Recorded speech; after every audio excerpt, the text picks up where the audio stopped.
Olá, tudo bem? Você que não me conhece, me chamo Fernando Mota, sou engenheiro de segurança do trabalho e também professor do curso de pós-graduação em engenharia de segurança e nos cursos de técnico em segurança do trabalho. Estou gravando este vídeo de um tema bastante polêmico, ou seja, numa configuração de um dosímetro para a elaboração de um LTCAT, devendo utilizar o Q3 ou o Q5? É ou não é polêmico? Então, se você quiser entender qual é a minha percepção com relação a este tema, fica comigo até o final que eu vou te explicar. Pois bem, a minha explicação eu vou ter como base a Instrução Normativa 128, de 28 de março de 2022. Você deve conhecer essa Instrução Normativa. Ela traz o seguinte, ela disciplina as regras, os procedimentos e rotinas necessárias à efetiva aplicação das normas de direito previdenciário. Ou seja, como nós estamos tratando de LTCAT, e LTCAT é um direito previdenciário. Na subseção 2, traz da metodologia e procedimentos de avaliação ambiental.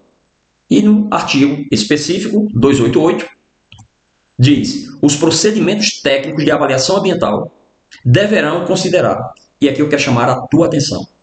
No inciso 1 deste artigo diz: a metodologia, olha lá, avaliação ambiental deverão considerar metodologia, procedimentos de avaliação dos agentes prejudiciais à saúde do trabalhador, estabelecida onde? Nas normas de higiene ocupacional. O que é que este artigo está nos dizendo? Que se eu for fazer uma avaliação ambiental de um agente prejudicial à saúde do trabalhador, devemos seguir a metodologia e os procedimentos das normas de higiene ocupacional. Está claro? Vamos exemplificar. Se eu vou fazer uma avaliação ambiental de ruído, eu devo seguir a metodologia e o procedimento da norma de higiene ocupacional da Fundacentro, que fala sobre ruído. E qual é esta norma? A NHO 01. Se eu vou fazer uma avaliação de calor, qual seria a norma? A NHO 06. Se eu vou fazer uma avaliação de vibração, seria a NHO 9 e a NHO 10. Ou seja, neste artigo está deixando claro que devemos seguir a metodologia e os procedimentos da NHO. No inciso 2, e aqui eu quero chamar a atenção, que diz o seguinte: os limites de tolerância estabelecidos no anexo 4 do Decreto 3.048, ou, na sua ausência, na NR15.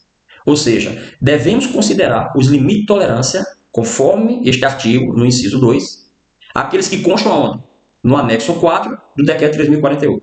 Se não existir no anexo 4 do Decreto 3.048, devemos utilizar os limites da NR15. Então, vamos consultar o anexo 4 para saber qual dos agentes que constam lá tem limite de tolerância. E, observando o anexo 4, identifiquei que só ruído tem limite de tolerância. E o limite de tolerância é o nível de exposição normalizado, conhecido como NEM. Se o NEM for superior a 85, o trabalhador tem direito à aposentadoria especial. Se o NEM for inferior a 85, o trabalhador não tem direito à aposentadoria especial. Então, veja, no decreto está muito claro. O limite de tolerância para o ruído é quando é o NEM igual a 85. Ultrapassou 85, o trabalhador tem direito à aposentadoria especial. Então, memoriza essa palavra aqui, ó. Níveis de exposição normalizados, ou seja, NEM. Voltando ao artigo 288, no inciso 2, só para a gente reforçar, os limites de tolerância estabelecidos no anexo 4 do decreto, ou, na sua ausência, os limites da NR15. E aí eu te faço uma pergunta. Diante do exposto, podemos usar o limite de tolerância para o ruído da NR15? De acordo com este artigo e de acordo com este inciso, podemos utilizar o limite de tolerância do ruído da NR15? Se a sua resposta foi não, está correta. Por quê? Porque o ruído tem limite de tolerância lá no decreto. Ou seja, este artigo está deixando claro para a gente que devemos utilizar o limite de tolerância do anexo e não da NR15. Pois bem, vamos reforçar mais ainda. Eu quero chamar bem a atenção para este artigo aqui. Ó. No final do vídeo você vai dizer, poxa, eu memorizei bem este artigo. Voltando para o artigo 288, no inciso 1, a metodologia e os procedimentos da avaliação dos agentes prejudiciais à saúde devem ser das normas de higiene ocupacional. E aí eu pergunto, qual a norma de higiene ocupacional que traz procedimentos e metodologia para avaliação de ruído? Você já sabe que eu mencionei anteriormente, ou seja, a NHO 01. Então, vai ser esta norma que nós vamos ter que consultar, porque nela tem metodologia e procedimento de como fazer uma avaliação de ruído. Ponto, acabou. Qualquer profissional que for elaborar um LTCAT e a avaliação ambiental de ruído, temos que seguir os procedimentos e metodologia da NHO 01. Não temos dúvida, conforme este artigo, não temos dúvida que vai ser esta norma. E aí eu quero voltar ao decreto, porque eu quero chamar a tua atenção para quê? Para isso aqui, ó, para o NEM. E eu pergunto, onde encontrar o NEM? Veja, se o limite está no decreto, o decreto está falando de NEM. E onde é que está o NEM? Então, vamos procurar o NEM. O NEM está na NHO 01. Neste item 5.1.2, traz, inclusive, né, a fórmula do NEM. Então, o NEM está aonde? Na NHO 01. E o que diz a NHO 01 com relação ao incremento de duplicação de dose Q? Q igual a 3 ou Q igual a 5? Quando nós estamos falando de Q, né, nós estamos resumindo, né, reduzindo a palavra, né, incremento de duplicação de dose. Então, toda vez que falamos ali que nós estamos se referindo a incremento de duplicação de dose. Eu vou te explicar o que significa isso mais adiante. Bom, na NHO 01 é Q3 ou Q5? E aqui, neste item específico, nós temos o quê? Que o dosímetro de ruído deve ser ajustado para o incremento de duplicação de dose Q3. Ou seja, se você tinha dúvida, agora não tem mais dúvida. Se o artigo remete para o decreto está falando de NEM, e o artigo diz que devemos utilizar as normas das NHOs da Fundacem. Para o ruído, a NHO 01 diz que o incremento de dose é Q igual a 3, portanto, até aqui, eu não vou utilizar Q5, né? Tenho que utilizar Q3. Pois bem, resumindo, de acordo com o artigo 288, né, da Instrução Normativa 128, somos obrigados a configurar o dosímetro com Q igual a 3. Não temos dúvida, eu não tenho dúvida, provavelmente, até aqui, neste vídeo, você também não está tendo dúvida. Mas, aí vem a polêmica. Por que tem profissional configurando o dosímetro com Q igual a 5 para a elaboração do LTCAT? Porque tem profissional que está gravando o vídeo também e chegando à conclusão que, para elaborar o LTCAT, o Q tem que ser igual a 5. A confusão está justamente aqui, ó, no artigo 292 da mesma instrução normativa, que diz o seguinte: a exposição ocupacional a ruído, está falando especificamente do ruído, dará ensejo à caracterização de atividade especial, observado o seguinte, devemos observar o seguinte: a partir de janeiro de 2004, o enquadramento será efetuado quando o nível de exposição normalizado, olha lá, o NEM, se situar acima de 85, conforme a NHO 01. Até aqui tudo bem, tá tranquilo. Mas vem o seguinte, aplicando, aí vem na alínea A. Aqui está a polêmica. Aplicando os limites de tolerância definidos no quadro do anexo 1 da NR15.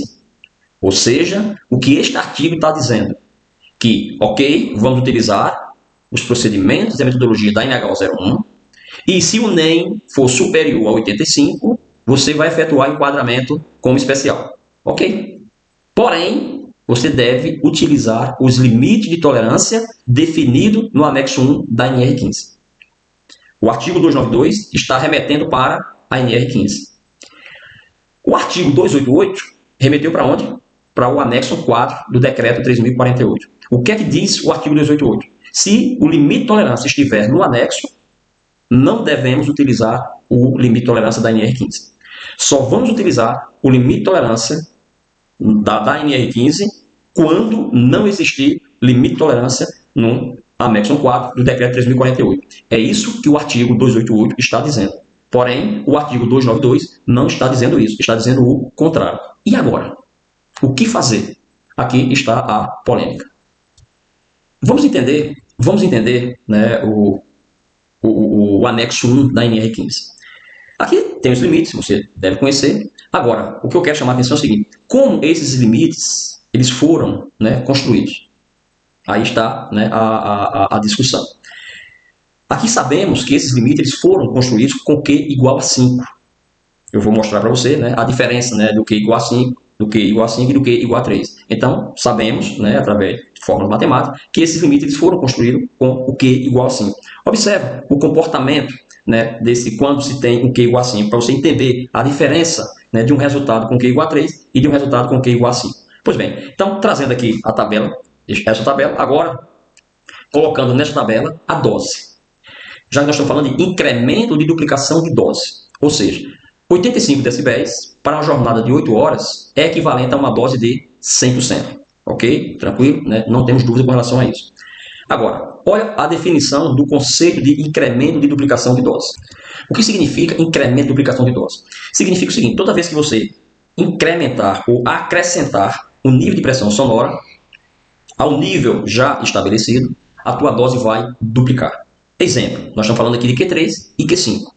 Como eu afirmei que esse anexo 1, essa tabela do anexo 1 da NR15, os limites foram, né, construídos ali com Q igual a 5, veja o comportamento, né, desta tabela. Bom, então, se o incremento de duplicação de dose significa que você, né, duplica a dose todas as vezes que você incrementar, né, o nível de pressão sonora no já estabelecido, no caso aqui, no nosso exemplo, o Q igual a 5. Observe, de 85 para 90, houve um incremento de 5 decibéis. Se o trabalhador permanecer trabalhando às 8 horas, o que vai acontecer com a dose, com a exposição desse trabalhador? Incremento de duplicação de dose. Se eu incrementei 5 decibéis, isso significa dizer o quê? Que a dose vai duplicar. Exatamente. Se você falou duplicar, está correto. Ela sai de 100% e vai para 200%. Vamos agora incrementar mais 5 decibéis, ou seja, Q5, de 90 para 95. Se o trabalhador continuar trabalhando 8 horas, se eu incrementei mais 5 decibéis, isso significa dizer o quê? Que a dose vai duplicar. Perfeito. Então vai de 200, vai para 400%. E assim sucessivamente. Acrescentei mais 5, a dose vai duplicando. Ou seja, os limites de tolerância estabelecidos neste quadro, né, neste anexo, foi constituído desta forma. Isso significa dizer o quê, Fernando? Que se eu configurar o dosímetro para Q igual a 3 e comparar com os limites do anexo 1 da NR15, onde o Q foi igual a 5, matematicamente não podemos fazer isso. Eu vou confirmar para você agora, né, com essa explicação aqui. Ó. Agora trazendo com o Q igual a 3. Presta bem atenção. Se você entender o princípio do Q igual a 5, vai entender do Q igual a 3. Isso significa dizer o quê? Se eu acrescentar agora 3 decibéis, o incremento de 3 decibéis, o que vai acontecer com a dose? Se o trabalhador continuar trabalhando 8 horas, a dose vai duplicar. Observe, sair de 85 para 88. A dose já duplicou. Se eu acrescentar mais 3 decibéis, o que vai acontecer com a dose? De 88 para 91, e o trabalhador continuando trabalhando durante 8 horas, o que vai acontecer com a dose? Ela vai duplicar. Ou seja, a dose vai duplicar. Se eu acrescentar mais 3 decibéis, né, de 91 para 94, o trabalhador continuando trabalhando 8 horas, o que vai acontecer com a dose? Vai sair de 400% para 800%, ou seja, vai duplicar. Então, este é o comportamento quando o Q é igual a 3. E esta informação consta onde? Na NHO 01, onde diz lá, incremento de duplicação de dose Q igual a 3. Você observou que o resultado, matematicamente falando, é diferente? Então, eu não posso configurar o dosímetro com Q igual a 3 e querer comparar com os resultados de uma tabela que foi construída com Q igual a 5. Aqui está, né, a diferença do ponto de vista técnico. Bom, e na prática, o que significa isso? Aqui você observa neste relatório claramente a diferença. Observe, este dosímetro, né, ele tem capacidade para fazer 3 configurações. Estou trazendo aqui, né, apenas as 2 configurações com Q igual a 3 e com Q igual a 5. Nesta configuração aqui, ó, eu trouxe o incremento de duplicação de dose Q igual a 5. Olha o resultado que deu. O NEM foi 80,94. Agora, observe, este dosímetro ficou com o trabalhador e o resultado, né, nós descarregamos no computador e o resultado foi diferente. Com Q igual a 3, olha o que aconteceu com o NEM, 85,51. Ou seja, de acordo com este relatório, com esta configuração aqui, ó, com Q igual a 3, o NEM foi superior a 85 decibéis. Portanto, o trabalhador aqui teria direito à aposentadoria especial e a empresa teria que financiar esta aposentadoria. Teria um custo para a empresa e o trabalhador teria o direito à aposentadoria especial. Já com Q igual a 5, o NEM ficou inferior a 85. Neste parecer, o trabalhador não tem direito à aposentadoria especial e a empresa não vai financiar esta aposentadoria. Observe, a mesma medição, apenas com configuração diferente, veja o resultado que isso deu. E qual o impacto disso, Fernando, para nós profissionais? fica até o final que eu vou trazer quais as consequências para nós profissionais, né, diante desta situação. Mas aqui eu quero só que você fique atento. Observe que, como é que eu posso comparar, né, um limite de tolerância, aliás, uma configuração de um dosímetro com Q igual a 3 para comparar com os limites de tolerância que foram construídos com Q igual a 5. Então aqui está a prova, né, do resultado final, que matematicamente não podemos fazer isso. Mas estamos diante de uma polêmica. Porque o artigo 292 remete para NR15. E na NR15, o Q é 5. E o artigo 288 remete para o decreto. E no decreto, remete para NH01. NH01, Q3. E aqui nós estamos, né, com dois resultados diferentes.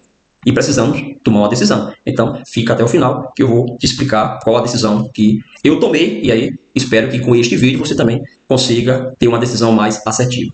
Resumindo, né, o artigo 288, o limite está no decreto, né, e o Q é 3, não temos dúvida.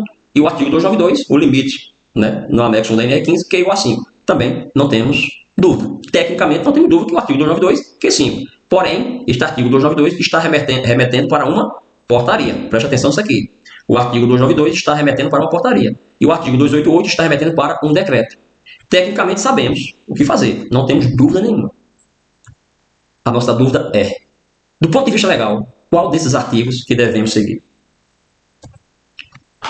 Utilizando, né, o ordenamento jurídico do Brasil, temos as chamadas hierarquia das leis.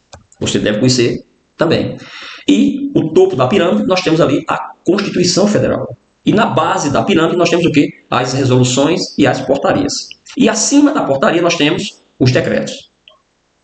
Pois bem, de acordo com a hierarquia das leis, o decreto prevalece a portaria. É o que está trazendo no ordenamento jurídico brasileiro.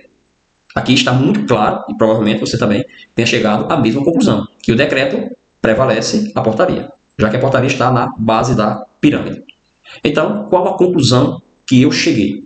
E que provavelmente você deve também estar chegando. Mas se você não está chegando nessa mesma conclusão, me faz um favor, coloca lá nos comentários, faz as tuas observações, que é muito importante esta discussão. Ok? Mas vamos lá, qual foi a minha conclusão?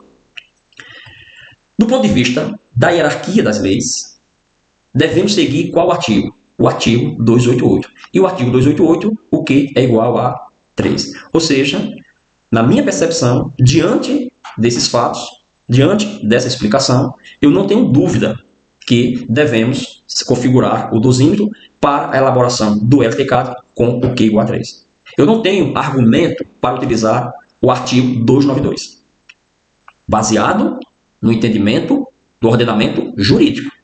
Eu estou fundamentando o meu parecer diante do ordenamento jurídico. Tecnicamente sabemos, se eu for utilizar o artigo 292, é Q5, não tem o que discutir. E se eu for utilizar o artigo 288, é Q3, não tem o que discutir. Mas a dúvida aqui não é técnica, a dúvida aqui é legal. Então, qual dos artigos devemos seguir? Então, na minha percepção, diante desses fatos, eu decidi, né, eu coloco no meu parecer técnico Q igual a 3. Não sei qual é a tua percepção diante desta explicação. Mas coloca lá nos comentários, né, a tua percepção, se você concorda de fato, ou caso não concorde, né, tenta colocar lá, que eu acho interessante a gente trocar essas experiências. Ok? Voltando para o relatório, qual é a consequência, Fernando, se eu utilizar o artigo equivocado? Qual é a consequência se eu utilizar o artigo 292 em vez do 288? Aqui está a consequência. O artigo 292, o que é 5? Neste caso, o trabalhador não tem direito ao aposentadoria especial e a empresa não vai financiar, né, esta aposentadoria. Porém, conforme explanei, né, neste vídeo, baseado no ordenamento jurídico, chegamos à conclusão que o Q é 3.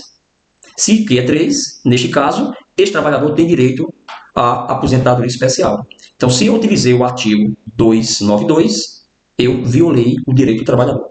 E, consequentemente, eu gerei um passivo para a empresa. Por que um passivo, Fernando? Porque ela deveria financiar a aposentadoria desse trabalhador, mas presta atenção, daqui a 4 anos, 5 anos, esse trabalhador entra na justiça, alegando que tinha direito à aposentadoria especial, que trabalhava exposto a ruído, né? E aí o juiz resolve nomear um perito, e esse perito vai até a empresa, esse perito tem esse conhecimento, na percepção do perito realmente devemos utilizar o artigo 288, ele configura o dosímetro com Q igual a 3, e encontra o resultado acima do NEM, acima de 85 decibéis. Ou seja, ele também chega à conclusão que a atividade é especial.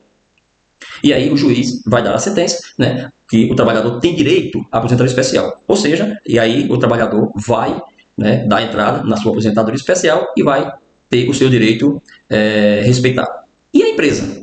A empresa agora, provavelmente, ela vai ter que arcar com o passivo de 4 anos ou de 5 anos, porque a Previdência Social vai mover uma ação regressiva a esta empresa e ela vai ter que pagar, né, esses valores que deveriam ter sido pagos mensalmente, só que agora vai ter que pagar, né, de uma vez. Por quê? Porque o trabalhador realmente tinha direito à aposentadoria especial.